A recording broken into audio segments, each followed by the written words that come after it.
This quirky anime takes a wildly unconventional approach to inclusive storytelling. The Invisible Man and his soon-to-be wife follows the adventures of Akira Tonome and Shizuka Yako, as well as a bunch of other characters who are all part of a detective agency. Tonome is an invisible man and his assistant Yako is blind, and their unconventional relationship begins when Tonome realizes that Yako is the only person who can always sense him no matter where he might be. Which is something that intrigues him greatly, as being an invisible person means that he's quite accustomed to having his presence ignored or overlooked by others. Not in a malicious way, of course, but the dude is literally see-through.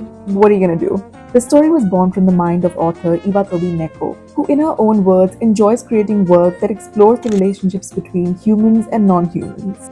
Because alongside regular human beings and invisible people, this universe is also populated by monsters, demi-humans, extraterrestrials, and a whole range of supernatural creatures, all of whom go about their day-to-day lives, paying taxes, commuting to work, eating at restaurants, having extramarital affairs. But what makes the Invisible Man series different, aside from the rich and diverse world building of the story, is also the many ways in which these creatures subvert our expectations as well as our prejudices. For example, the male lead Tonome, despite being literally invisible, is a strong and reassuring presence. Yako, who is visually impaired, is the most perceptive of the entire group. Charashi, a feline beast woman, is the muscle for the agency, but rather than being a rough and brazen character, she is a warm, joyful, and often clumsy individual who plays a sisterly role towards Yako. And finally, the fourth investigator, Daichi Kikira, the quote-unquote straight man of the group, isn't straight at all. Moreover, even though he comes across to us as blunt and detached at first, he's revealed to be the kindest and most attentive of the four.